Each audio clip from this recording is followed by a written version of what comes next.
ජනතාව මේ ආකාරයට එහෙම වෙච්ච අවස්ථාවක ජනතාවට වෙන දෙයක් නැහැ. පාරට ඇවිල්ලා තවදුරටත් විරෝධතා සාමකාමී හෝ ප්‍රචණ්ඩකාරී විරෝධතා ඇති වෙන්න පුළුවන්. එතකොට ඒ සියලුම දේ සිදු වෙන්න පුළුවන්. ඉතින් ඒ වෙන්න තියෙන දේ මම හිතන්නේ අපේ වගකීම මේක රටේ ජනතාවට සහ ජනතාව විසින් පත් කරගත්ත නිවේදිතයන්ට දැනුම් දීම මේ අවස්ථාවේදී.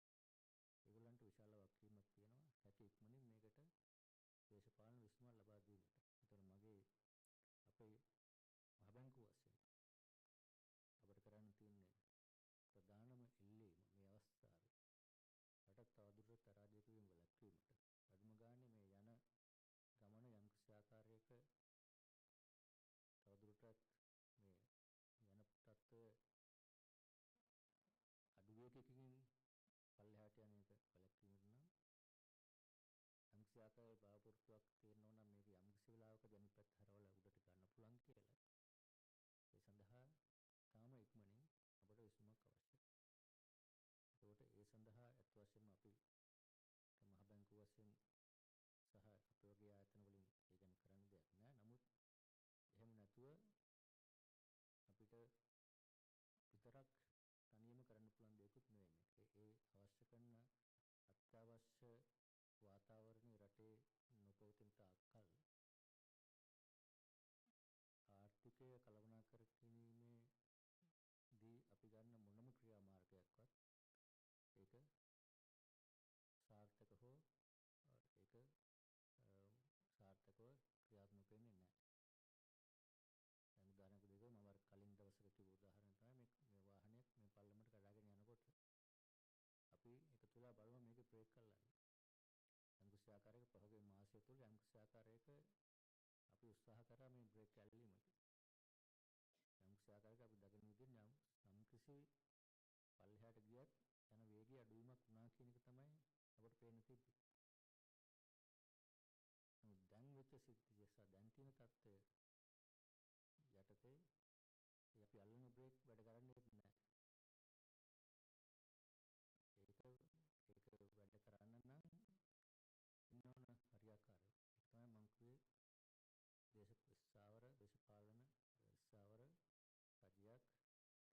කැබිනට් එකක් රජයක් ජනාධිපතිවරයෙක් කවුද කොහොමද කියන එක කියන්න අපිට බෑ. මොන ආකාරයෙන් ඊයගේ වගකීම තමයි එහෙම දෙයකට දෙඟාත්වයට ඇවිල්ලා රටේ ජනතාව වෙනුවෙන් තමන් නියෝජනය කරන ජනතාව වෙනුවෙන් ඒ තීරණයට හැකි ඉක්මනින් එළඹෙනවා. එතකොට එහෙම වුණේ නැත්නම් මේ යන වැඩපිළිවෙල මීටත් වඩා අමාරු තත්ත්වයකට එන්න පුළුවන්. ඒක තමයි ඒක දෙවෙනි පණිවිඩය මට කියන්න තියෙන්නේ. ඊට අමතරව මේ සිදුවීම සිදුවෙන කලින් අපි යම්කිසි ආකාරයක මේ තියෙන බැලන්ස් ෆෝරම් ක්‍රයිසිස් ෆොරේන් එක්ස්චේන්ජ් ක්‍රයිසිස් එක. ඉතින් තව ක්‍රියාමාර්ග රාශියක් අරගෙන තමයි තිබුණේ. ඒතර එතෙන්දී අපි බලාපොරොත්තු වුණා මේ සතියේ සඳුදා මේ ගැන යම්කිසි මාධ්‍ය ප්‍රකාශන පුතේ මතක ඇති මාධ්‍ය සාකච්ඡාවක් කරනවල ඒ ගැන සාකච්ඡා කළ දැනුම් දෙන්න. නමුත් රටේ මේ බලාපොරොත්තු නොවෙච්ච තත්ත්වයක් පැවතුන නිසා අපිට ඒක කල් දාන්න සිද්ධ වුණා. මොකද ඒ වගේ අවස්ථාවක අපි කරන දේවල් කියලාත් වැඩක් නැහැ. කිව්වට ඒක ප්‍රතිඵලයක් වෙන්නේ නැහැ. නමුත් මම හිතුවා මේ අවස්ථාවේදී අපි මොනවද what we have planned our plans that we are going to introduce to stabilize especially the foreign currencies foreign exchange situation. The first one, if you can remember, as I mentioned even earlier, to ban the open market, the open account foreign exchange transactions, and also the some conditions on DA and DB terms. That circular has already been issued by the Minister of Finance, and it will be effective, fully effective from 20th of May. So what we expect from that is mainly to discourage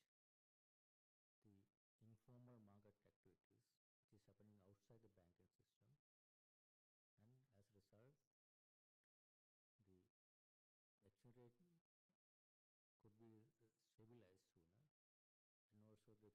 between the black market and the gray market can also be reduced, and it will also make available a lot more foreign exchange into the formal banking channel, so that we can allocate, or banking sector can allocate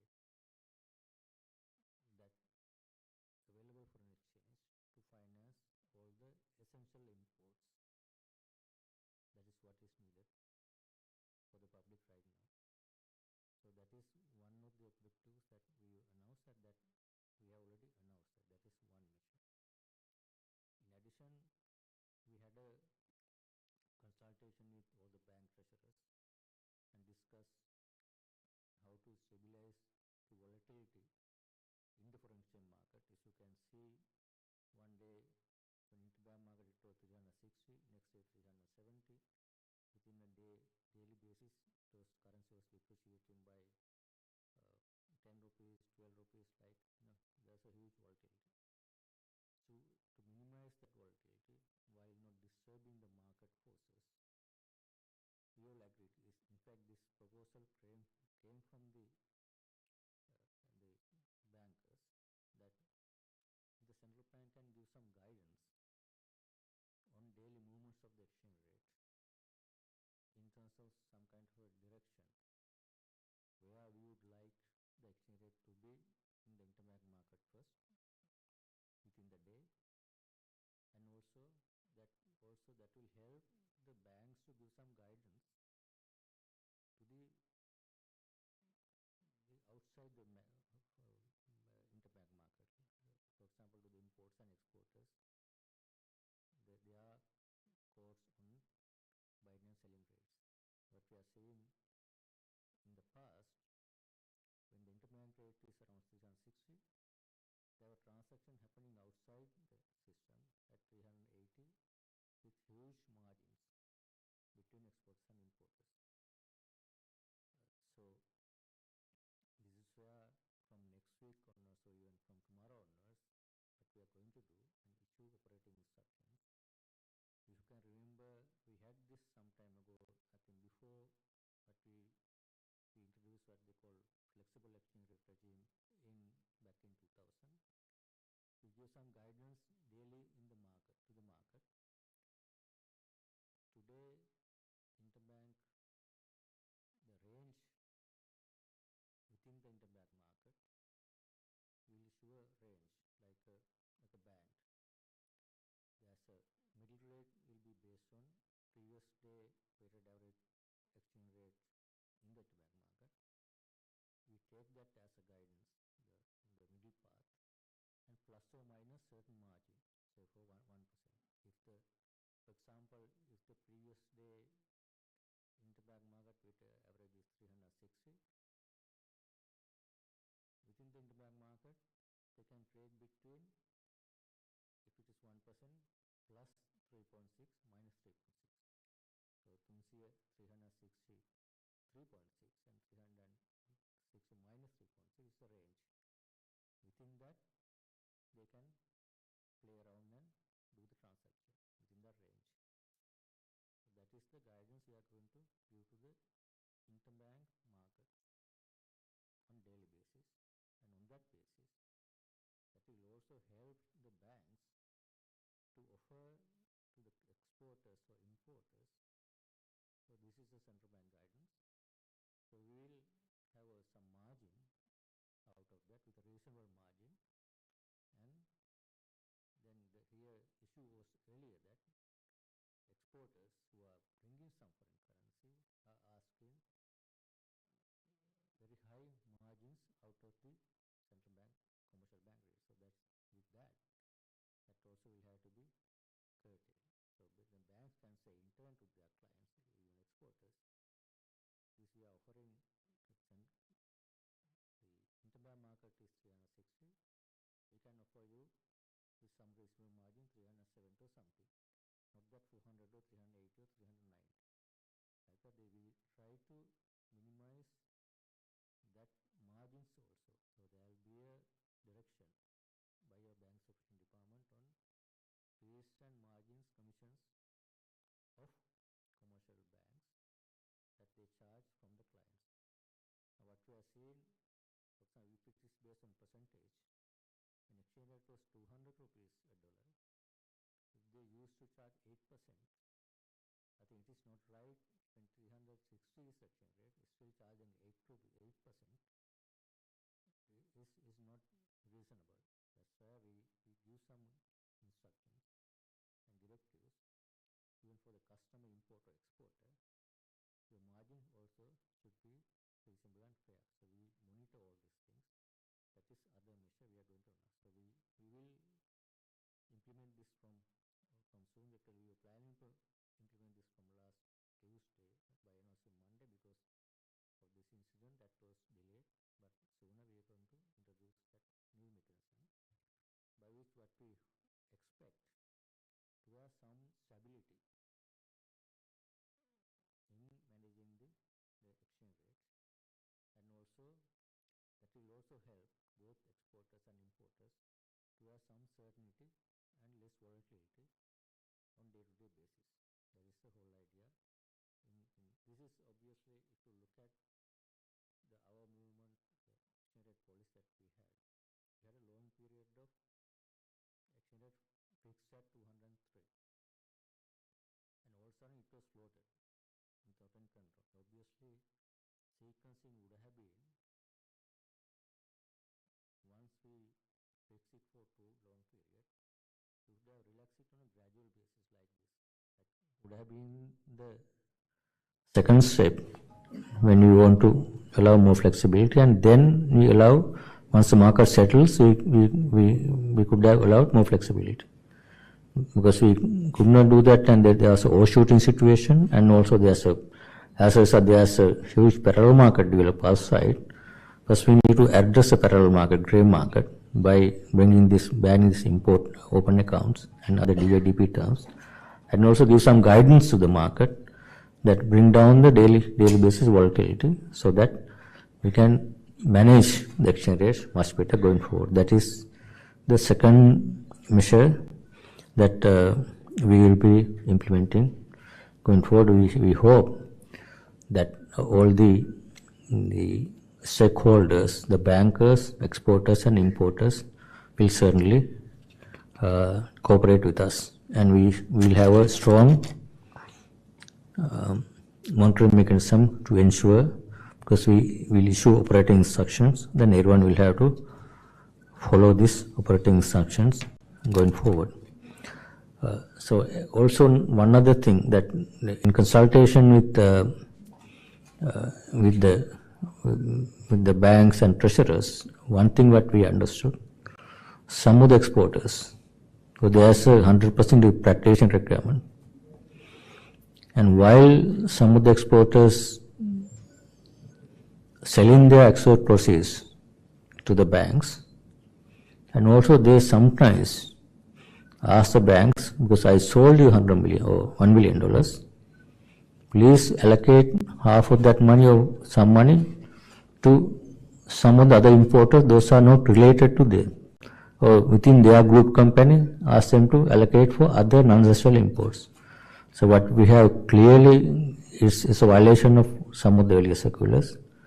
Once export proceeds are sold to a commercial bank, it is the right of the commercial bank to make a decision how to allocate that money, and also we ask them to give priority to allocate that money for only essential imports.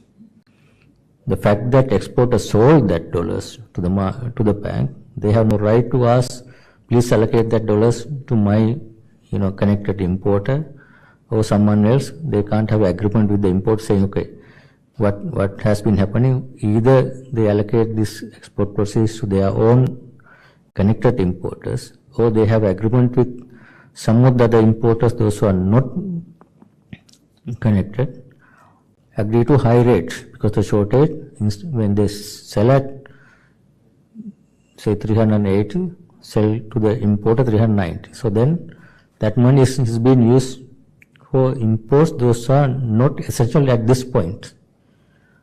This money would have been used to import essential imports at this point, because this is the necessity at this point. So we also have asked banks not to engage in that practice. Whatever export proceeds what you are buying, please allocate for essential ones.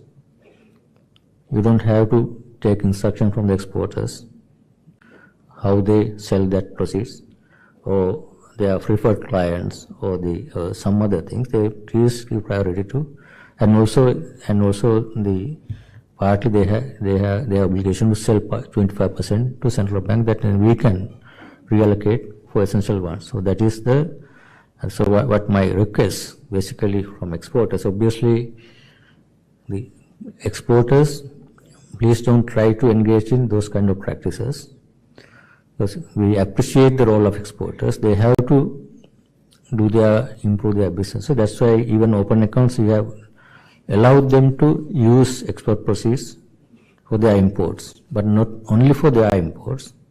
They can't use their export proceeds for someone else's imports, only for their imports. We'll monitor it very carefully and we look at it, and also we want to ensure that all export proceeds are converted, repatriated, and then we allow them to use for their import expenditure, but at the same time, the balance bank should be able to utilize for essential. That is one other thing that we are going to monitor strictly, impose, and also in this situation, let me also highlight the role of exporters and people who are earning foreign exchange in terms of services.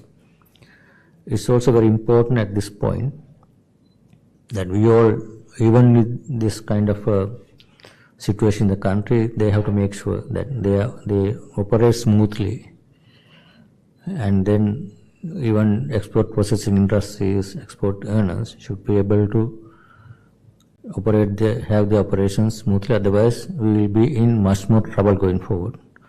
So it's up to the government to facilitate and bring a stable situation so that those industries can earn foreign exchange, especially in this situation. So that's very important. And also from the exporter side, they also have the responsibility. If they bring that export proceeds through banking channels, and if they convert that and help that foreign exchange to meet essential ones, they also will be able to operate smoothly in their business. For example, if you are coming to a situation because there is no proper conversion, there is no proper repatriation or no proper usage of export proceeds, we might end up in a situation where there will be 10 to 11 power cuts. There will be no diesel even for them to use their generators.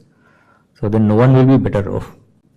Even for their interests, it is their responsibility to bring that money, convert, and support, and follow the instructions, and don't ask for unnecessary high premiums, or don't have any other arrangements for the export proceeds to be sold to importers, those who are bringing non-essential imports at this point. Once things are stable, then we can gradually allow those things to happen going forward. So that's other thing that we expect all these measures. Hopefully, with those measures, what we expect, actually one important one, as I mentioned earlier, we central bank hope there will be political stability sooner, and as a result, then we will be able to get back to our normal kind of policies implementing, so that we can at least find some foreign exchange to address these current shortages, essential ones. And once we reach an agreement with the IMF, and even for us to make progress on debt restructuring, we need a stable kind of a government, a cabinet, the parliament, and prime minister, finance minister, all are needed. So without that kind of administration, it's very difficult for us to make any progress. That is why I also again emphasize the urgent need to have this kind of administration, so that people, and also have a proper law and order in the country so that everyone can engage in their normal day-to-day activity. While anyone can have peaceful protest, that has been, I mean, even in the past we are seeing trade union actions, protests, that's all okay, but without any violence and without any rule of law properly having implemented, then country economy cannot be recovered. That is only from the interests of recovering the economy and helping the economic activities to get back to normal and easing the burden on the people, even in the short term. This is what is essential. That's the main purpose of the message that I want to convey here, both to the media, to the general public, also to the representatives of the people, including the President and 225 members of Parliament. They have to get together and come out with a workable solution sooner. Without that, there will be much more difficult situation. There will be no progress made in this country. Everyone will be coming into will have to experience more pain going forward if we don't have a solution soon. So that's why I think it's important that for us to manage the expectations, we have to share the reality, actual situation that we will be going through unless if we have a proper solution. Let me stop here, and I'm happy to have questions and clarification. Thank you.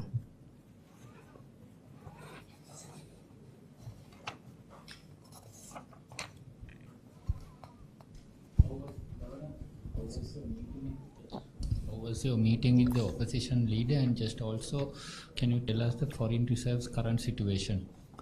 Meeting with the opposition leader, any political and members of the parliament, we basically is to give a briefing on current economic challenges where we are. Like I'm basically telling you, I think anyone I can remember about a couple of weeks ago there were the political leaders of 8 parties were also here,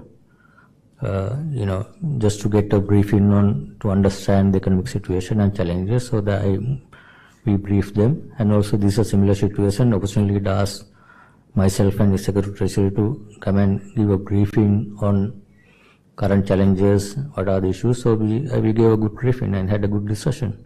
Governor, Lakshman Kiriella විපක්ෂයේ ප්‍රධාන සංවිධායකවරයා ඌවද පවසා සිටියා එම සාකච්ඡාවේදී ඔබතුමා සඳහන් කළා කියලා දේශපාලන ස්ථාවරත්වය රටේ ඇති කරන්න වෙන්නේ නැත්නම් මෙම තනතුරින් ඔබතුමා ඉල්ලා අස්වන බවට සඳහන්.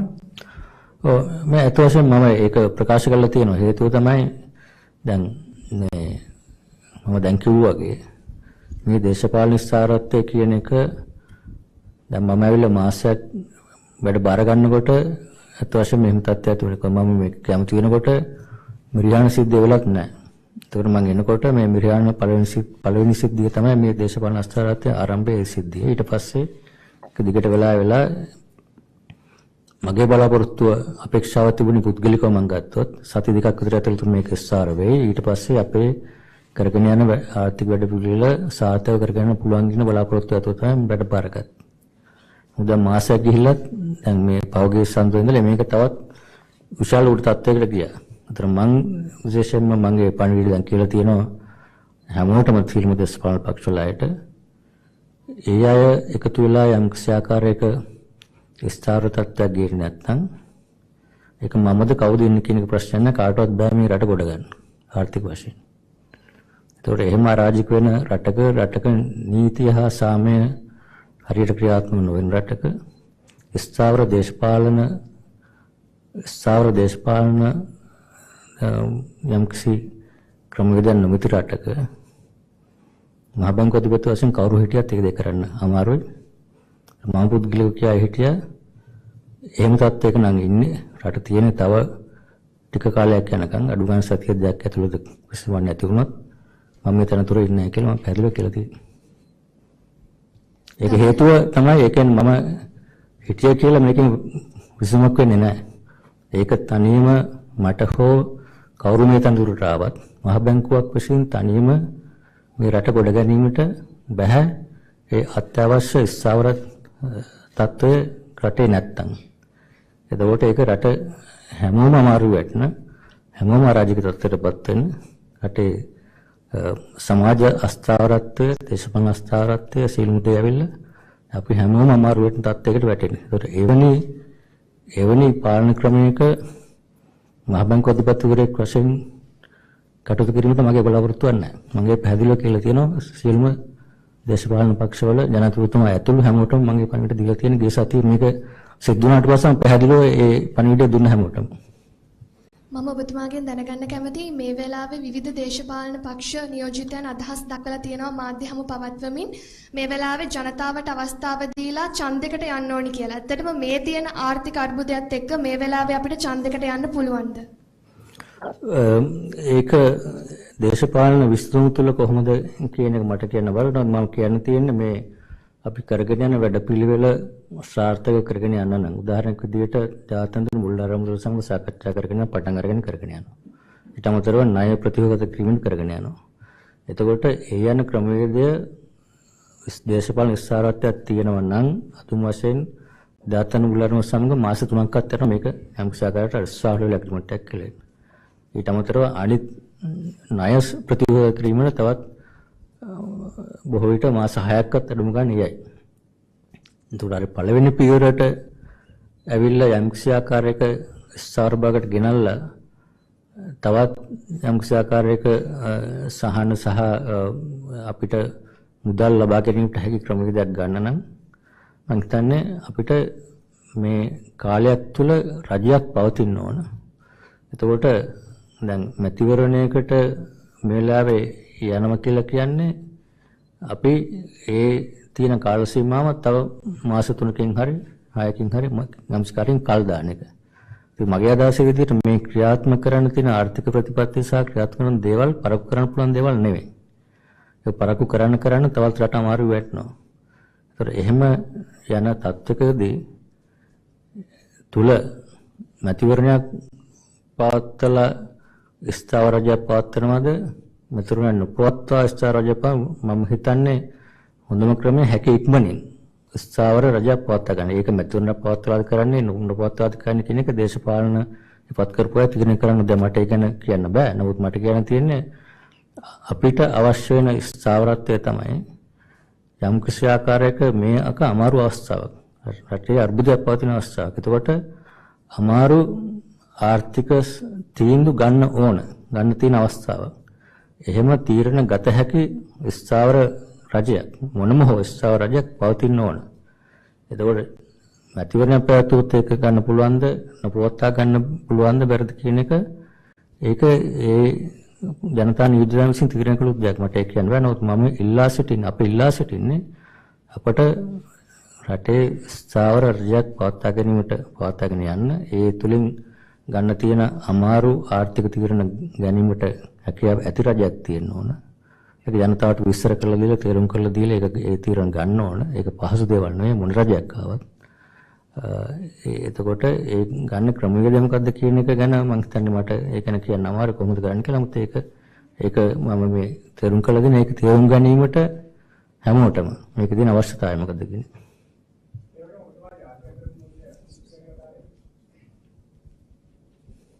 මයික් එක අරගෙන කතා කරන්න.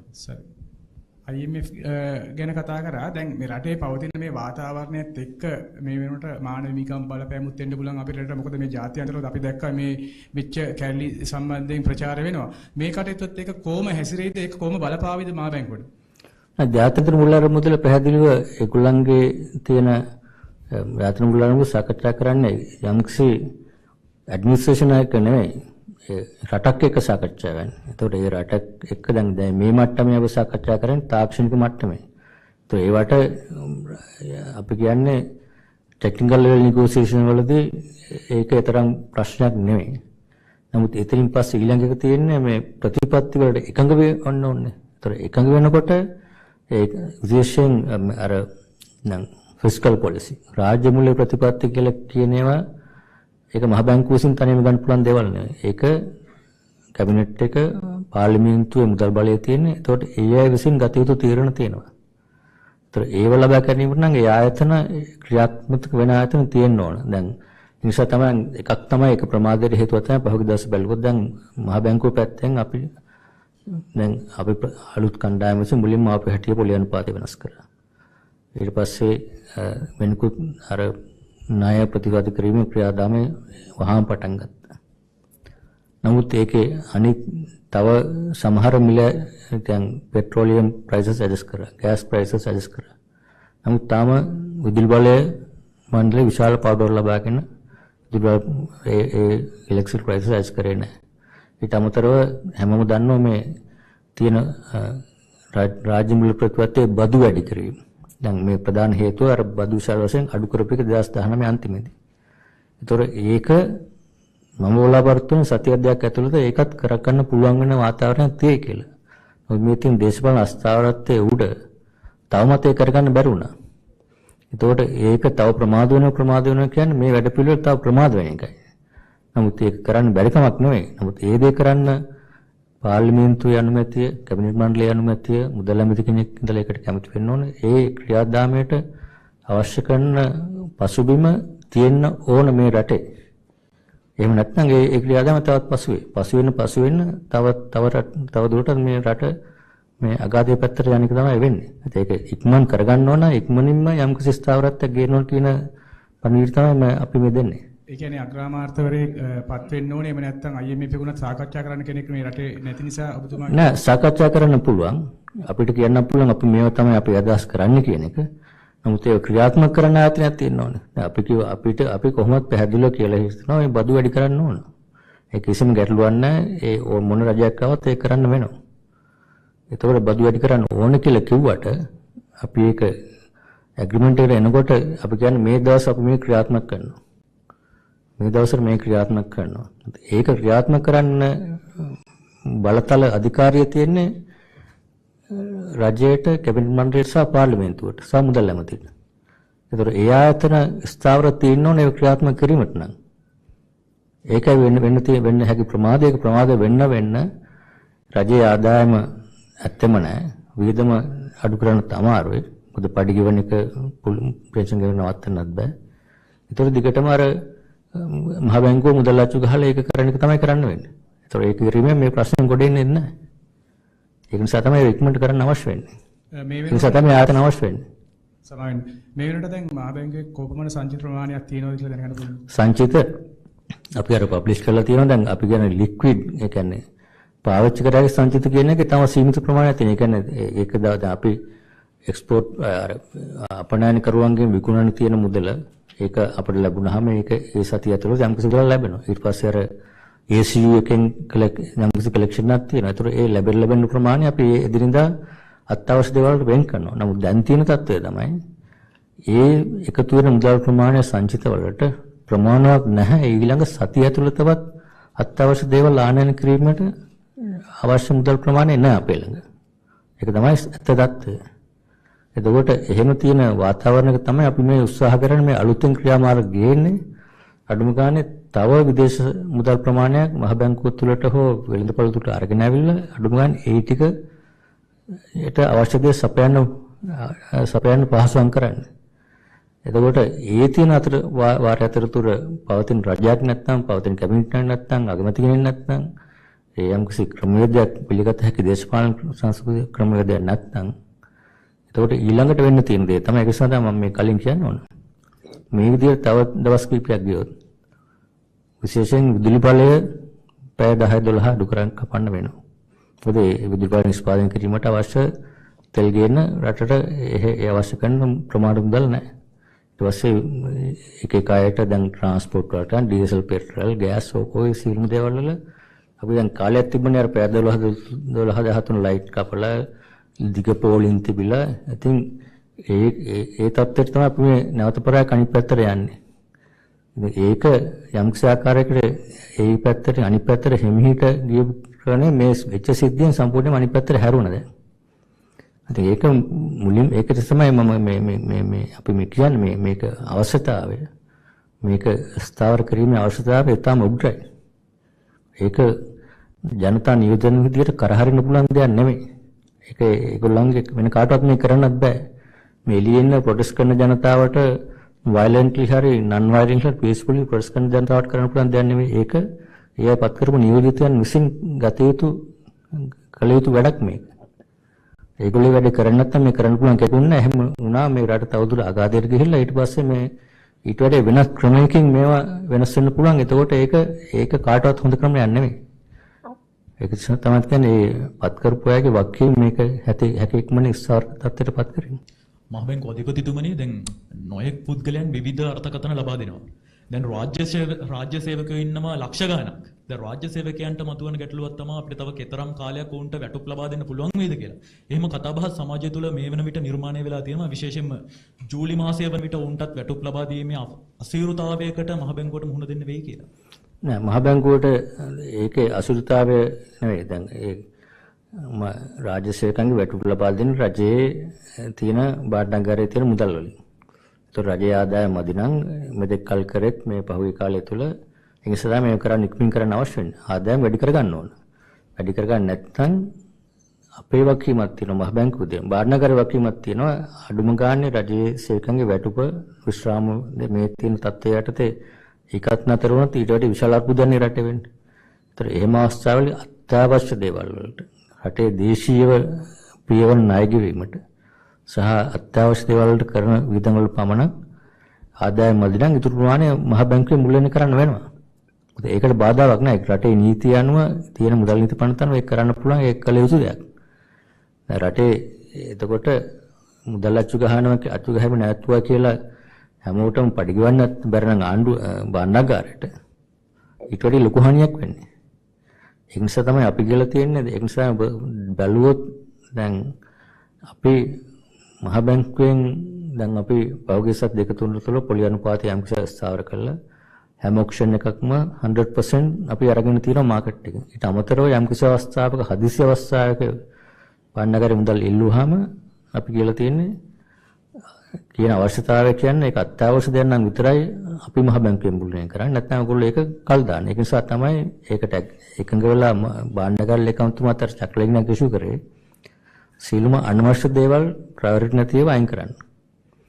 ඒතර අත්‍යවශ්‍ය විදිහට විතරයි මේ වගේ වෙලාවක රජයකට කරගෙන යන්න පුළුවන්. රජයේ පඩි ගියම, ස්ථාන වැටුප් ගියම ඒ ටික ඒ අත්‍යවශ්‍යල් කරගෙන යන්න පුළුවන් සහයෝගය අපි අනිවාර්යයෙන්ම දෙන්න ඕන මහ බැංකුව විසින්. ඒ කඩවැටීම් වළක්වීමට. ඒ එකම බාණ්ඩාගාර ක්‍රියාත්මක කරන මුදල් අමාත්‍යාංශ ක්‍රියාත්මක ගන්න ඕනේ. ඒකෙන් මිදීමට අවශ්‍ය කරන බදු වැඩි කළා, විදම් කපාදු කළා. ඒ ක්‍රමවේද ඉක්මනින් එන්න ඕනේ. ඉතින් ඒ ප්‍රමාද වීම තුල තමයි මේ ප්‍රමාදෙම තියෙන්නේ. නමුත් මතර වැඩිපුර ක්‍රමයක් දෙනවා. අපි කියනවා මේ හේතුවට බාණ්ඩාගාර එල්ලීම මත මේ කාරණයට මහ බැංකුවේ මුදල් සපයුව කියන එක අපි කියනවා. ඒතර ඒක හරිද වැරදිද කියලා තියෙන එක අපේ ඕන කෙනෙක්. නමුත් ඒක කරන්න වෙන අවස්ථාව මේකයි කියන එක පැහැදිලිව පෙන්වන්න කරනවා. ඒක දැකලාද ඔයගොල්ලෝ අපි අර ප්‍රෙස් රිලීසස් වල ඒ වෙනසක් තියෙනවා දැන් ඉස්සරට වැඩි. හරිවත්තුමා දැන් අර ඔබතුමා ඉක්මනට ස්ථාවර රජයක් නැත්නම් මේ ආර්ථික තීන්දුව తీරන ප්‍රතිඵලයක් ලැබෙන්නේ නැහැ කියන අදහස ඔබතුමා ප්‍රකාශ කළා. හැබැයි ඔබතුමා එක එක දේශපාලන පක්ෂ වලට වෙන වෙනම මේ අදහස කියන්නේ නැතුව, ඒ කියන්නේ ඔබතුමාට සර්වපාක්ෂික සමුළු කඳවන්න බෑ. නම් පිළිලීමක් කළ ජනාධිපතිතුමාට හරි සියලුම අයට මේ එක විට පැහැදිලි කළා මේ தත්ත්වය මේකයි ඉක්මනට ඔබතුමාලා එකතු වෙලා යම් එකතාවයක් ඇති කරගත්තේ නැතොත් එහෙම මේ ආර්ථිකයේ ප්‍රගතියක් ගන්න අමාරුයි කියන පණිවිඩය මොකද දැන් මාධ්‍යයට මේක කිව්වත් අපි විවිධාකාරයෙන් මේක වාර්තා කරන්නේ. ඔබතුමාලට අවශ්‍ය නිශ්චිත අදහසම දේශපාලන අධිකාරියට සහ පක්ෂ නියෝජිතයන්ට ලැබෙන්නේ නැහැ. ඒ නිසා ඔබතුමාලට මහ බැංකුවට පුළුවන් නම් මම හිතන්නේ ජනාධිපතිතුමාගෙන් ඉල්ලීමක් කළා හරි සියලු සර්වපාක්ෂික සමුළු ඒක ඔබතුමාට කරන්න බෑ මම නේද ජන ඒකත් වෙනවද දෙයක්. ඒ සියලු දෙනාට මේ පණිවිඩය ලබා දීලා ඉක්මනට යම් එකඟතාවයක් අන්තර්කාලීන රජයක් හරි පිහිටවා ගත්තේ නැතොත් මේ ආර්ථික ප්‍රගතිය යන අපහසුයි කියන පණිවිඩය ආර්ථිකයේ වර්තමාන තත්ත්වයක් පැහැදිලි කරලා කරොත් එහෙම මේක වඩා ප්‍රතිඵලදායී කියලා ඔබතුමාට කිව්වොත් ඒක කරන්න පුළුවන් එකම ආකාරය තමයි මේ කරන විදිය. මම හිතන්නේ මහ බැංකුවට පුළුවන් කියලා මේ ඒ කියන්නේ මහ බැංකුවට අධිකාරියක් නෙවෙයි මේ සර්වපාක්ෂික සම්මේලන කැඳවල මේක තමයි අපේ කමියුනිකේෂන් අපි රටට පණිවිඩ දෙන ආකාරය. එතකොට මේක ඔබතුමාට විතරනේ මේක සීමා කරලා තියෙන්නේ. මේක YouTube එකේ සෝෂල් මීඩියා එකේ හැමතැනම මේ පණිවිඩේ දෙන ආකාරය තමයි මේ පණිවිඩය කියන්නේ. විශේෂයෙන් මේ කියන කාරණෙත් ඒකයි. මොකද මේක තමයි මේක හැමතිස්සෙම අබුදාසින් වල කියන දෙයක් නේ. ඒතර ඒක මම දැකලා තියෙනවා ඒක යම් ශාකාරයක මාධ්‍ය තුලින් කියලා තියෙනවා. ඉතින් අපි උත්සාහ කරනවා මේ පණිවිඩය දෙන්න පුළුවන් තරම්. ඒක ඔබතුමාලගේත් වාක්‍යය මේ අපි දෙන පණිවිඩය ඒ ආකාරයටම ජනතාවට ගෙන යාම මාධ්‍යයේ වාක්‍යයම. ඒක නිසා තමයි මේ මාධ්‍ය විශේෂයෙන් කැඳවුවේ අද මේක අත් වශයෙන්ම මේක සඳුද අපි කතා කරන්න බලාපොරොත්තු වෙන එක කැඳවන්නේ ඒ වෙලාවේ මේ තීච්ඡ තත්ත්වයේ උඩ එහෙම දෙයක් කිව්වට වැඩක් වෙන්නේ නැහැ. නමුත් දැන් ඇවිල්ලා තියෙන අවස්ථාව දවස් ගාණක් ගිහිල්ලා තවමත් විසුමක් නැත්නම් තවදුරටත් මේකට විසුමක් නැත්නම් මේකේ රටට වෙන තත්ත්වය මොකද්ද කියන එක පැහැදිලිව දැන් මේ අපි මේ ප්‍රකාශ කරනවා. ඒක මම හිතන්නේ මේ පණිවිඩය හැමෝටම යයි. හැමෝම යයි මේක. ඒක සියලු මාධ්‍ය වාක්‍ය මේක ඒ ජනතාවට දැනුම් දීම තුළින් ජනතාවගේ නියෝජිතිනුත් ඒ පණිවිඩය දැනගන්න ඕන. ඒක පුළුවන් ආකාරයට දේශපාලන පක්ෂ වලට දැනුම් දීලා තියෙනවා.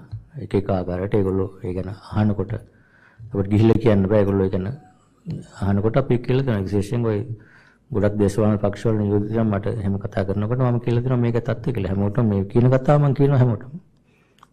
ඒක වෙන කාටවත් කියන්නේ නැහැ. පක්ෂ කීයක් පමණ දැන් පාර්ලිමේන්තුවේ නියෝජනය කරන පක්ෂ කීයක් පමණ සාකච්ඡා කළා මේ තත්ත්වය ගැන ඔබතුමාගේ අදහස? මම ඊට පෙර පක්ෂ 8ක කොහොත් නායකයෝ ආවල දැන් සද්දෙක විතර කලින් මම හම්බෙන්න. ඒ අතරතුරේ තවත් එක එක පක්ෂවල පාර්ලිමේන්තු මන්ත්‍රීවරු ඇමතිවරු කතා කරාම ඒ විස්තරය කියනවා. එහෙමම ඒකේ ඒ ප්‍රශ්න ගැන අත් වශයෙන්ම උනුන්වක් තියෙනවා මට නෙමෙයිනේ අපිට මහ බැංකුවට වැඩිය ඒ ජනතාව නියෝජනය කරන නියෝජිතයන්ට තමයි ඒ උනන්දුව තියෙන්න ඕන. මොකද මේක දැනගැනීමට රටේ තත්ත්වය මොකක්ද වෙලා තියෙන්නේ මොනවද ප්‍රශ්න කියන එක දැනගෙන ඒ අරම පාර්ලිමේන්තුවට ගිහිල්ලා කටයුතු කිරීම. දැන් ඔබතුමා දැකගෙන පහුගියදා සද්දගත් තිස්සේ පාර්ලිමේන්තුව රැස් වුණාට මේ වගේ ක්‍රියාදාමයකට තාමත් එළඹිලා නැහනේ. බැලුවොත් කතා කරන්නේ ගොඩක් මේ වගේ මේ රටේ තියෙන උග්‍රම ප්‍රශ්නයට වැඩිය ඒකට විසඳුමක් කියනවට වැඩිය වාද විවාද මිසක් මේ යම්කිසි විසඳුමක් අපි දැක්කේ නැහැනේ තවමත්. දැන් අදත් තාම දකින්නේ නැහැ. තාමත් කතා වෙනවා විසඳුමක් එනවා කියලා. ඉතින් එනවනම් හොඳයි හැකියක්මන්ට. ඉතින් අපිට කියන්න තියෙන බඩේ ඒක හැකියක්මන්ට එන්න ඕන. නැත්තම් අපි ඔක්කොම අමාරුයි. මුළු රටම මේ ගොඩ ගන්න බැරි තත්ත්වයටපත් වෙනවා. ඔබතුමා ජනාධිපතිතුමාට පැහැදිලිවම කිව්වා දැන් ඔබතුමාට සියලු පක්ෂ කැඳවන්නේ අයිතියක් නැති නිසා එතුමා ඔබතුමා පත්කල තියෙන ජනාධිපතිතුමා සහ ජනාධිපතිතුමාට කිව්වා අනිත් සියලු දේශපාලන පක්ෂ සමග අපි රජයත් එක්ක වැඩ කරනකොට හැමතිස්සෙම ජනාධිපතිතුමා සහ මැතිතුරු සාකච්ඡා පවත්වලා රැස්වීම් තියලා සාකච්ඡා කළ දින ඕන තරම්. ඒ වස්තාවල මේ තත්ත්වය අපි කියලා තියෙනවා. ඒක කියන්න ඕන ජනාධිපතිතුමා විතරක් නෙවෙයි අනිත් හැමෝටම කියලා තියෙනවා. ඒක ගොඩ දෙනෙක් මම දන්නා ඒක මේ ඒ තත්ත්වය අපි පුළුවන් තරම් උත්සාහ කරනවා පුළුවන් තරම් ජනගත කරන්න. ඒ තුලින් ජනතාව නියෝජනය කරන නියෝජිතයන් තුලින් තමයි මේ ක්‍රියාදාමයට ව්‍යවස්ථානුකූලට අනුකූලව ප්‍රජාතන්ත්‍රවාදී ක්‍රමවේදයක් තුලින් තමයි මේක විසඳුමක් එන්න ඕන. ඒ වුණත් එතනින් පිට විසඳුම් ආවොත් රටේ ඊට වැඩිය අරාජික තත්ත්වයකට යන්නේ. එතකොට එක එකනා නීතිය තමන්ගේ අතට අරන් කටයුතු කරන රටක කවදාවත් ආර්ථික දියුණුව වෙන්න බෑ. ඒක නිසා තමයි ඒක වැදගත්. පළවෙනි එක නීති අසාමය ආරක්ෂා කිරීම, අනිත් එක ජනතාව පත්‍ර නියෝජිතයන් මේ සඳහා විසඳුම් ලබා දීම. ස්ථාවර විසඳුම රටේ පිළිගත හැකි ස්ථාවර විසඳුම් ලබා දීම. ඒක තවදුරටත් ප්‍රමාද කරනවා. ඒ කියන්නේ ඒගොල්ලෝ ජනතාව නියෝජනය කරන්නේ නැහැ කියන එක තමයි මේකෙන් පෙන්වන්න කරන්නේ. කවුරුන්ට මම කාටවත් ඇඟිලි දික් කරන්නේ නැහැ මොන පක්ෂයද කියන එක.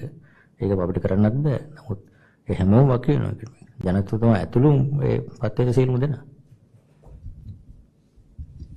මහා බැංකුව අධිපතිතුමනි දැන් ඔබතුමා සඳහන් කරා මේ බැංකු නියෝජිතයන් සමග සාකච්ඡා පැවැත්වුවතර මේ විදේශ විනිමය ගලා ඒමේ සහ ඒ අපනයන සම්බන්ධ ලැබෙන ආදායම තුල ඩොලර් ගලායම සහ ඒ පරතරය අඩු කර ගැනීම සම්බන්ධයෙන්.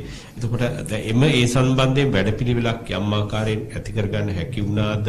ඒ වගේම ඔවුන්ගේ ප්‍රතිචාරය කොහොම වුණාද? ඒ වගේ මොකද ඇත්තටම බැංකු පද්ධතිය ඩොලර් නොලැබෙන්නත් හේතුවක් බැංකු පද්ධතිය තුළ ඒ අනුපාතවල යම් අඩුවක් වෙන්නේ. ඒ සම්බන්ධයෙන් තත්ත්වය කොහොමද? ඒ වගේම බැංකු පද්ධතිය පිළිබඳවත් විවිධ වූ කතා පැතිර යනවා එහි ස්ථාවර භාවය ගැන.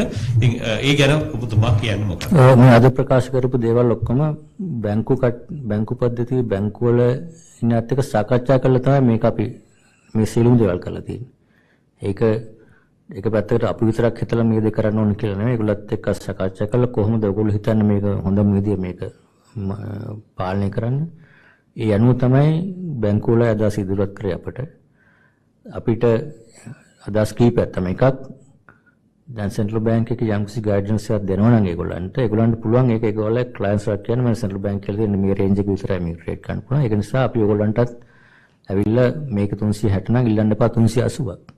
මේක තමයි රේන්ජ් එක. එතකොට ඒ රේන්ජ් එක තුල සාධාරණ විදිහට කටයුතු කරන්න කියලා ඒගොල්ලන්ට පුළුවන් ඒ පණිවිඩය අනිත් පැත්තට එක්ස්පෝර්ටර්ස්ලාට ඉම්පෝර්ටර්ස්ලාට ෆොරන් එක්ස්චේන්ජ් ගන්න අයට බයි කරන අයට සෙල් කරන්න කියන්න. ඒක ඒගොල්ලන්ගේ මාපු යෝජනාව. ඒක අපිත් ඒක පිළිගන්නවා. මොකද මේ තියෙන තත්ත්වය අනුව එහෙම නැතුණාම එක එකනා එක එක විදිහට සමහරවිට එක්ස්පෝර්ටර්ස්ලා යාගේ තියෙන ඩොලර්ස් ටික අරන් ඇවිල්ලා කියනවා මට ගන්න ඉන්නවා ඉම්පෝර්ට් කෙනෙක් එයා කැමති 400ක් ගෙවන්න. මම ඔයාලට විකුණනවා නම් ඔයා අරට 400ට විකුණන්න කියලා. ඒව කරන්න බෑ. ඒක මේක නීති විරෝධී වයලේෂන් එක අපේ රෙගුලේෂන්. ඒ නිසා අපි කියන්නේ ඇවිල්ලා මේ තියෙන රේන්ජ් එක ඇතුළත වාගේ එක්ස්පෝර්ට් කරන එක නෑ ඇවිල්ලා එක්ස්පෝර්ට් එක විකුණන්න මේ ගන්නට. ඊට බැංකුව බලලා යම්කිසි සාධාරණ ගත්ත මිලේ අනුව සාධාරණ මිලකට ඒක ඉම්පෝර්ට්ස් වලට දෙයි අත්‍යවශ්‍ය දේවල් වලට. එතනින් පිට තියෙන දේ අර 400ට 410ට 390ට යන ඒවා ඕපන් මාකට් එකේ හරි ඒවෙන් වෙන්නේ අර මේ වෙලාවේ අත්‍යවශ්‍ය දේවල් ආනයන කරන එක. ඒ නිසා තමයි අත්‍යවශ්‍යම අනිත් කාරණේ තමයි දැන් ජනතාවගෙන් අත්‍යවශ්‍ය මිලා තියෙන ඉල්ලන ඕන කාරණේ තමයි හැමතිස්සෙම කල්පනා කරන්නේ යම් කිසි දෙයක් ගන්න යනකොට අපි දකිනවා මේ විදේශ විනිමය නැති වුණාට ගෑස් එක ගන්න තෙල් ටික ගන්න උනාට වෙළඳපොලේ ඕනතරම් දුරකථන ගන්න තියෙනවා මොබයිල් ටෙලිෆෝන් ගන්න තියෙනවා ටීවී ගන්න තියෙනවා ප්‍රොජෙක්ට් ඕන දෙයක් තියෙනවා ඒ කොහොමද ඒවා එන්නේ ඒතකොට ඒ කියන්නේ ඒවටත් යම් කිසි මේවට එන්න තියෙන මුදල් කොටසක් වැය කරලා අර පිට තියෙන රුපියල් 400ට වැඩි මුලට ඒව ගෙනල්ලා ඒ මුලත් එක්ක අල්ලලා ඒගොල්ලෝ විකුණන ඒවා. එතකොට කල්පනා කරලා මේ අවස්ථාවේදී ජනතාවට වකීමක් තියෙනවා ඒ තියෙන එහෙම තිබුණාට කමන්නේ ෂෝරූම්ස් වල. හැබැයි අපි කියන්නේ මේ වෙලාවේ කිසිම දෙයක් මිලදී ගන්න එපා මේ වගේ දේවල්.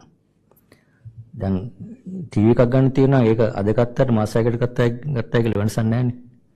නමුත් මේ වෙලාවේ වැදගත් වෙන්නේ Tamanට ගමනක් යන ත්‍රිවිල් එක යන ඩීසල් පෙට්‍රල් ටික ඩීසල් ටික තියෙනවා. අද ලයිට් තියෙනවද කියන දේ වැදගත් වෙන්නේ. ඒතර කෙනෙක් ගිහිල්ලා මේ වෙලාවේ මොබයිල් ෆෝන් එකක් කරේ. මේ වෙලාවේ ටීවී එකක් කරේ. මේ වෙලාවේ ෆ්‍රිජ් එකක් කරේ. කල් දාන්න පුළුවන් නම් ඒ විදිහටම ඒක ගන්න එපා. තිබුණාට කවන්නේ නැහැ ෂෝරූම් එකේ. ඒතර ඒක ගිහිල්ලා ගත්තාම වෙන්නේ ඒ පුද්ගල ඒ ආයතනේ නැවතවරක් අර හවාල ක්‍රමයෙන් උත්සාහ කරලා තව ටිකක් ගෙනල්ලා එතෙන්ටම දානවා. තෙල් ගේන්න තියෙන සල්ලි වලින් තමයි මේ වැඩේ කරන්නේ. එතකොට දැන් හොඳම උදාහරණ තමයි සිමෙන්ති වල කරපු දේ ගොඩක් අය කරනවා. ඒක හරිම සාර්ථකයි. දැන් සිමෙන්ති ඔහොම ගෙනල්ලා මිල වැඩි කරලා විකුණනකොට ගොඩ දෙනෙක් මම දැක්ක දිනවා සම්සි කැම්පේන් එකක් මොකද මුදල සිමෙන්ති ගන්න එපා. සිමෙන්ති යගන්න කරන්න දෙයක් නැහැ නේ.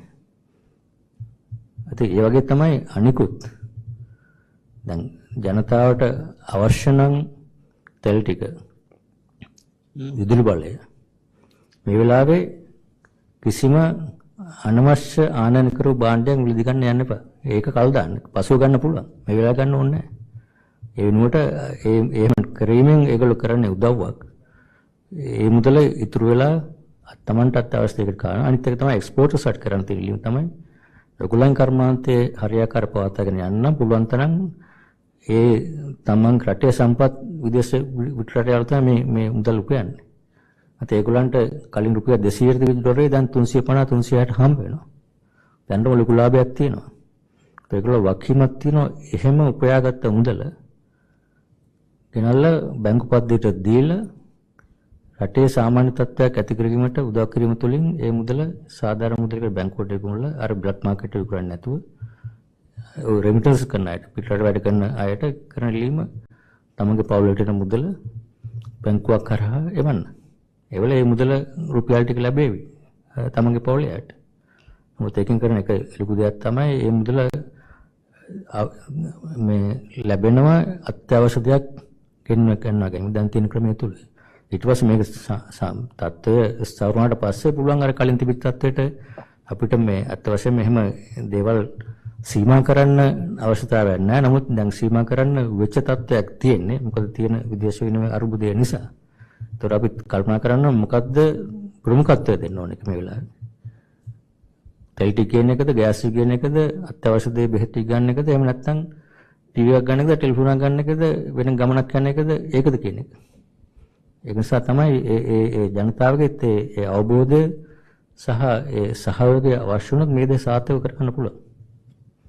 ඔබතුමා කියන මේ කාරණේ අර විශාල අපනයන කරන තමන්ගේ මේ විදේශ විනිමය විකුණනවා වැඩි මිලට වෙන ආනයන කරන තමන්ට කිසිම සම්බන්ධයක් අපි මාස 6කට විතර කලින් මේක ලිව්වා. ඊට අපිට අර ඉන්වොයිස් පවා පෙන්නවා ඒ කාලේ 255ට වික්කේ මම පිටු භාගයක විතර ලිපිය ලිව්වා මහ බැංකුව වහම අවධානය යොමු කරන්න මෙහෙම විකුණනවා කියලා. ඔබතුමා පත් වෙන බොහෝ කාලයකට පෙර ඒ කිසිම දෙයක් වෙලා නැති හින්දාද ඔබතුමා දැන් මේක ප්‍රකාශ කරන්නේ මේ දක්වා ශ්‍රී ලංකා මහ බැංකුව කිසිම පියවරක් බැංකු සමග නියාමනය කරන්න ඒකට සර්කියුලර් ඉෂු කළා තියෙනවා. නමුත් ඒක තියෙද්දිත් මේ සිද්ධිය වෙනම කියලා තමයි අපිට අපි සාකච්ඡා කරේදී බැංකුවයි කිව්වේ. එමුතිද දැන් අපි කියලා කරන පැහැදිලිව මේක එහෙම වෙනවා නම් ඒක මේ ඉෂු කරපු සර්කියුලර් එක වයලේෂන් එකක්. අපි මේක තදින් ක්‍රියාත්මක කරනවා මේ ඉදිරියට. එහෙම නොවෙන්න. ඒක තියෙනවනේ මොකද සර්කියුලර් එක අර රූල් එක. export process rules and regulations වල තියෙනවා. export process කියන එක එක්ස්පෝර්ටර් කෙනෙක් තමන්ගේ එක්ස්පෝර්ට් කෙනාලා බැංකුවට විකුණුවාට පස්සේ ඒක මේ තමන්ගේ හිතවත් කෙනෙක්ට හරි තමන්ට අදාළ වෙනකත් ඉම්පෝර්ට් කරන කම්පැනියට හරි විකුණන්න කියලා යාට කියන කිසිම අයිතියක් නැහැ. ඒක බැංකුව මුදල් දීලා ගත්තට පස්සේ ඒක බැංකුවට තමයි ඒ ඩොලර් ටික අයිති. ඒ බැංකුව තීරණය කරන අනිත් එක තමයි බැංකු කරවන්නත් අපි කියලා තියෙනවා.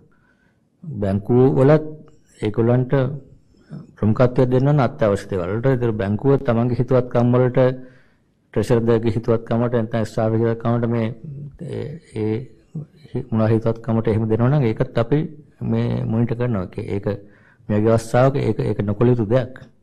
හැමෝගෙම වකීමක් තියෙනවා රටේ මූලික අවශ්‍යතාවය සපරීමට ජනතාවට අවශ්‍ය. ඒක හැමෝගෙම වකීමක්. බැංකු කරවන්නගේ එක්ස්පෝර්ටර්ස්ලාගේ ඉම්පෝර්ටර්ස්ලාගේ ඒ වගේම මේ විනිමය අනුපාතය මේ විදිහට යන්න ගියාම ඒක ඉවරක් නෑ. ඒකට දැන් adjust කරා කියලා කියන පෙට්‍රෝලියම් ප්‍රයිස් එක adjust කරා කියලා පෙට්‍රෝල් ඩීසල් ප්‍රයිස් adjust කරා කියන එක මේක 360 දී මේකයි 400ට නම් තව වැඩි කරන්න ඕනේ. එතකොට ඒක කෙලවරක් නැති ගමනක් වෙන්නේ. තව මේක ඩිටීරියේට් වෙනවා. ඒක නිසා මේක තනකදී මේක නවත්තන්න ඕන. ඒක එක පියවරක් තමයි මේ ග්‍රේ මාකට් එක, බ්ලැක් මාකට් එකේ වෙන ට්‍රාන්සැක්ෂන් ටික මේක 125ක් විතර දැන්ට යනවා. ඒ ටික ගත්තොත් අපි හිතන්නේ මේක ස්ථාවර කරන්න පුළුවන් ඒ පියවරෙන් විතරක්. සෑහෙන දුරට සමනය කරන්න පුළුවන්. මේ පියවර ගැන අරගෙන තියෙන්නේ. Governor, what is the situation with the debt advisor selection? How has this affected that? And we are almost final in the process, and we are waiting. The steering committee chaired by myself and Secretary Treasury are the members, and now hopefully whatever the next cabinet, we can submit our recommendations to appoint debt advisor, both legal and financial. What's the next inflow and outflows? Are the things that you have promised, are they coming still, the various things you have arranged with various governments? And there are, when we had meetings in Washington DC, the IMF, not the IMF, the World Bank and the ADB, they agreed to repurpose some of the funds available for ongoing projects to repurpose for the emergency financial needs. This is one of the things that the social safety net, I think that is essential. Government has already announced a social safety net by which there will be some cash transfers to low-income people. That money is coming from the World Bank under this repurposing out of some of the ongoing projects. That there's about 300 million available for that, and total package out of that is 600 million, and also ADB also doing the same thing at a lower scale. And plus, if you see the media, there was AIIB some facility, and also India obviously has agreed to expand the petroleum facility, and SU this deferment also helping a lot, and also Bangladesh Bank.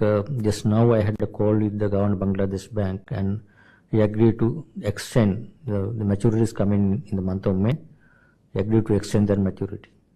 Soon now I had the meeting with him, online virtual meeting with Governor Bangladesh Bank. So likewise, there are certain things we are doing, and we are trying to bring these measures will also bring in some more liquidity into the banking system, and hopefully And also, once we expedite the process of debt restructuring and the IMF program, that we will be able to stabilize the situation further. And that's why for all these things, we need a stable government to function and expedite these things. Are you seeing private credit slowing already? Is private credit slowing? Can you see a slowdown with the interest rate correction? And also, this regarding this electricity board, the minister used to say that the regulator has to approve the increase. Yes. And so, is there any need for it to expedite them, to let them know? That I don't know. Basically, we are not involved in that process. But in terms of our advice, we have clearly mentioned there's a need to adjust electricity prices sooner the better, because electricity board is at these prices. They are making huge losses. They can't even find rupees even for them to import anything. They don't have rupees. And they will find it difficult to have day-to-day operations unless they adjust prices. And obviously, with when these prices are adjusted, they will have impact on industries, low-income people, that need to bring some measures to address, at least cushion out the impact on the poor and vulnerable through social safety net. That's also now agreed. The World Bank is supporting. So the process, I think that's why even that is an urgent reform. But you need a cabinet, you need a government, you need a Minister of Energy, Power and Energy to implement that. And also then they can have a conversation with regulator and the CB to adjust the prices. That will have to happen, and there will be, in the IMF program, we are going to agree to certain reforms to address all these imbalances in the settlement prices, both CPC and CB. That will happen sometime later, but immediately there is a need to adjust prices. That's a reality. The private credit, are you seeing I don't have the numbers. I don't know. Dr. Arishchandra is online virtual call. I'm sure, is there anyone from Money Bank in here? I don't have the numbers here. I'm sure this is slowing down. It's slowing down. New credit is at this interest rates, new credits are not going, they're slowing down in credit. But latest numbers, whenever numbers are available, we have a regular publication, the numbers will be out. Import, are you seeing a slowdown in import? Yeah, there's a slowdown in, I think, month of March, numbers are about 1.6 billion. April, it will be probably 1.8, I can't remember. I saw the numbers. That we will issue the press release soon. Imports are slowing down, certainly. ගාන සංචිතවල පෙන්නන 1.5 billion China සොප් එකේ මුදල ඒක මොනවටද අපිට පාවිච්චි කරන්න පුළුවන්?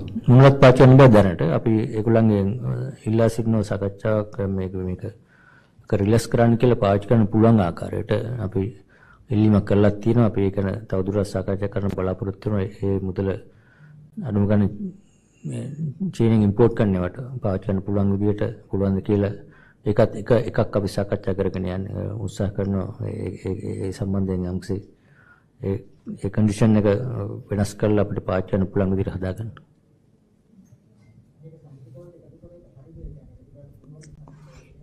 නෑ ඒක සංචිත වලට එකතු කරලා තියෙන ඒක අර දැන් ඒක තියෙන ඒක ඩ්‍රෝ ඩවුන් කරා කියලා තියෙනවා. ඒ කියන්නේ ඩ්‍රෝ ඩවුන් කරා කියන්නේ අපි ඒක ඒ තැන්පත අරගෙන තියෙනවා අපිට.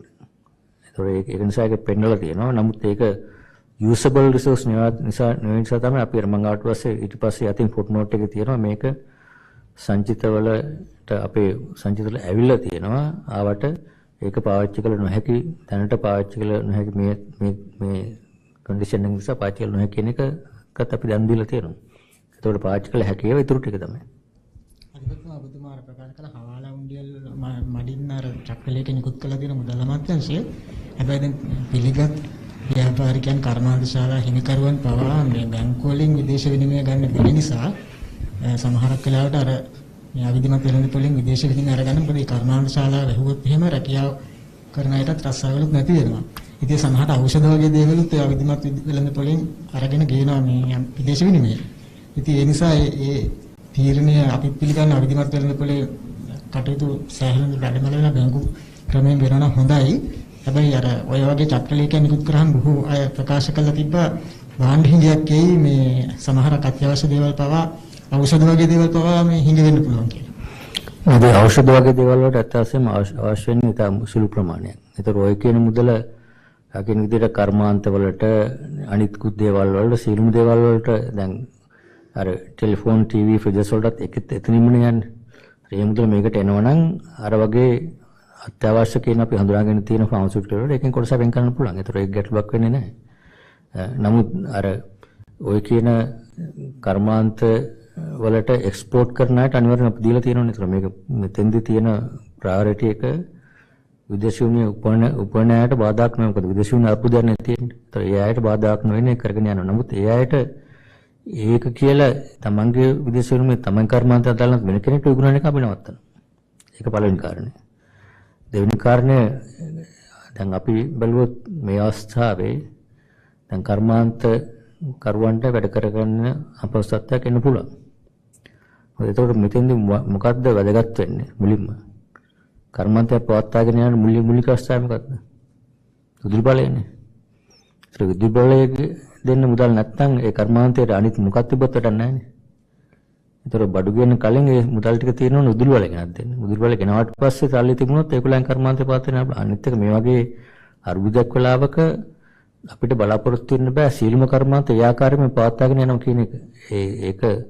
ඒක තමයි හැමෝම තේරුම් ගත යුතු කාරණේ. අපි කියමු දැන් කර්මාන්ත සේවා යම්කිසි දේවල් යම්කිසි ආකාරයක පවත්වාගෙන ගිය අවුරුද්දේ ආර්ථිකය 3.7ක වර්ධනයක් තියෙන අවස්ථාවක.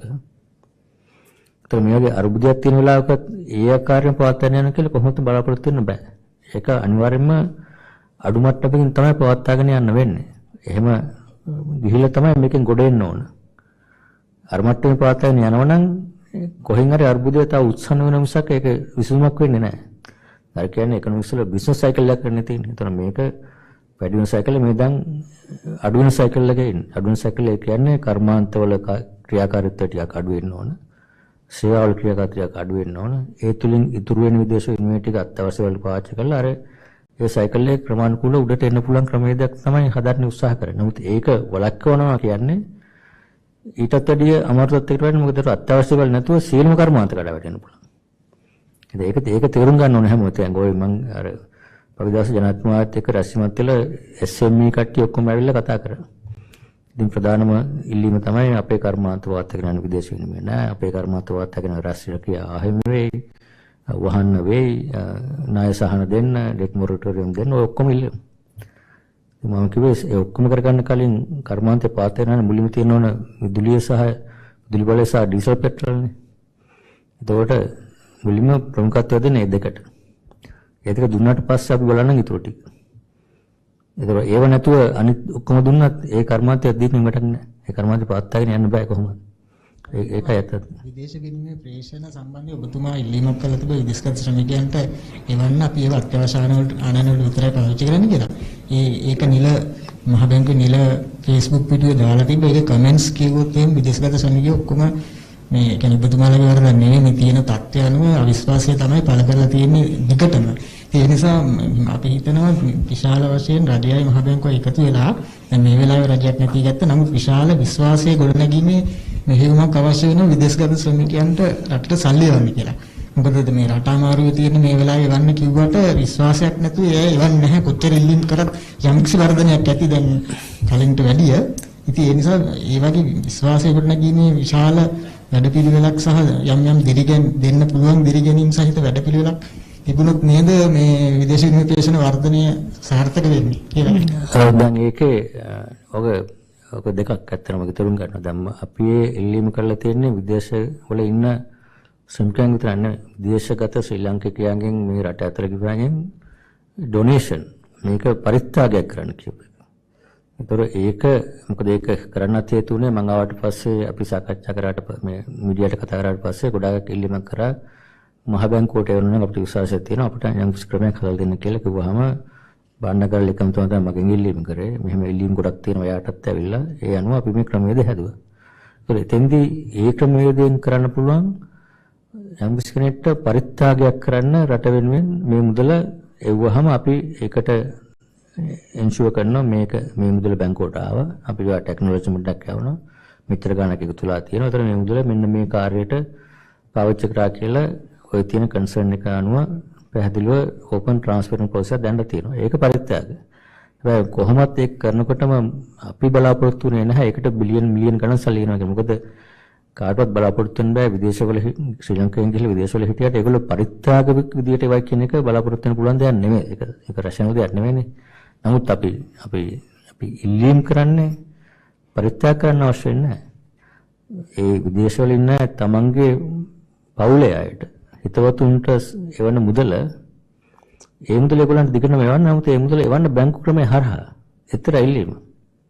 එහෙම මුදලක් එවුවාම මේ බැංකුවට මුදල ආවහම පවුලේ අයට රුපියල් හම්බ වෙනවා. බැංකුවට ඩොලර්ස් හම්බ වෙනවා. ඩොලර්ස් එක පාවිච්චි කරන්න පුළුවන් යම් කිසි දෙයකට.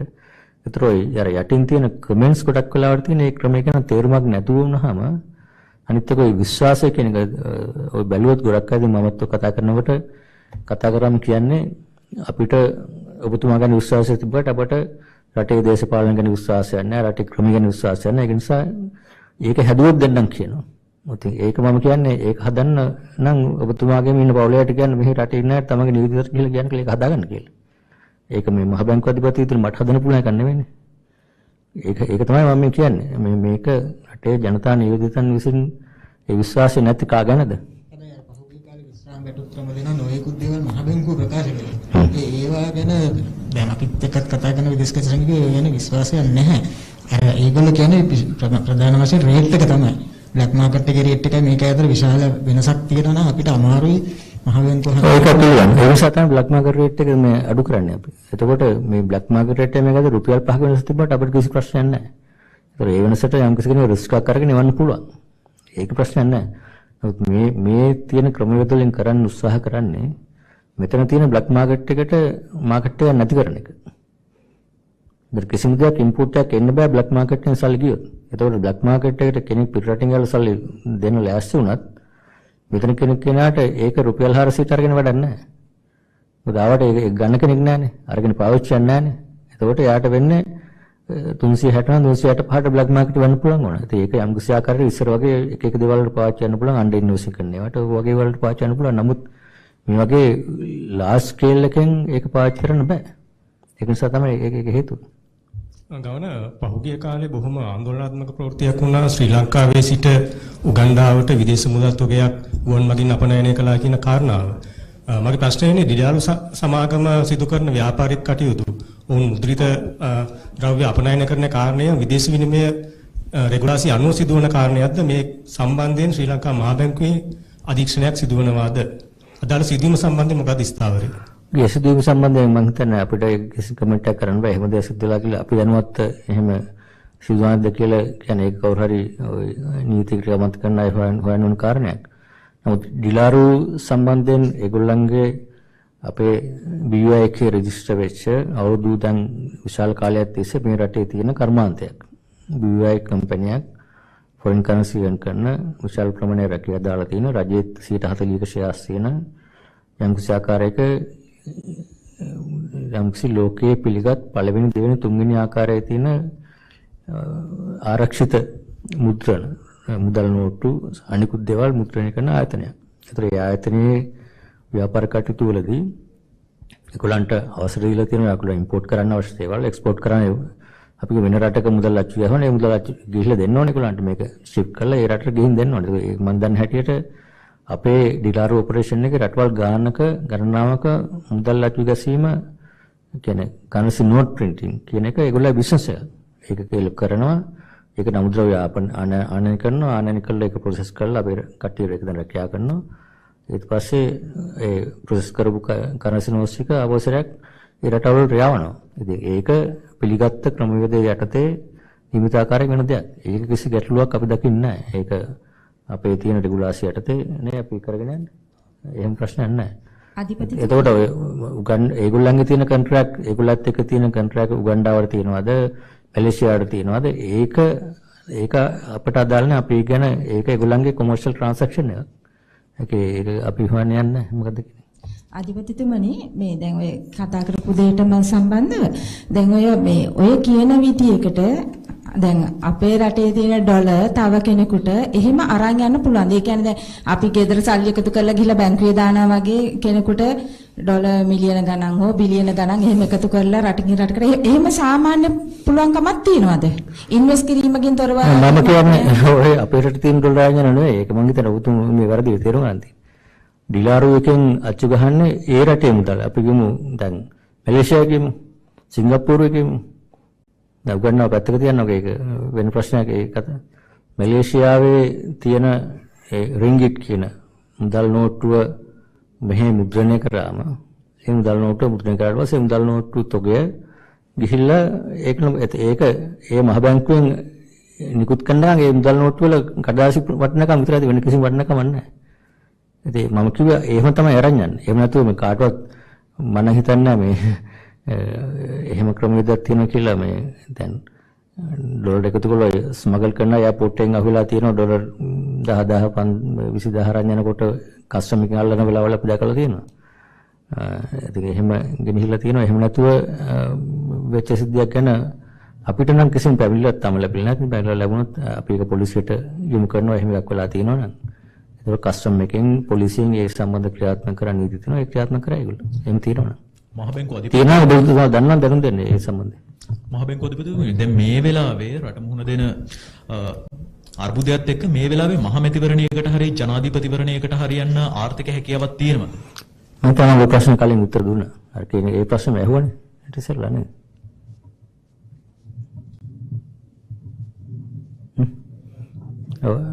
තව එක ප්‍රශ්නයක් තියෙන කාටට තියෙනවා නැත්නම් අපි කිව්ව කරමු බොහොම ස්තුතියි පැමිණියාට පළවෙනි එක මට කියන්න මේ ඔබතුමා කිව්වාගේ ශාම්නුවන් ගැනවත් කිව්වාගේ මේ පණිවිඩයේ ඒ ආකාරයට ජනතාව සහ හැමෝටම දැනුවත් කිරීම ඔබලාගේ වගකීම. ඒක කරුණාකරලා please convey this message to everyone.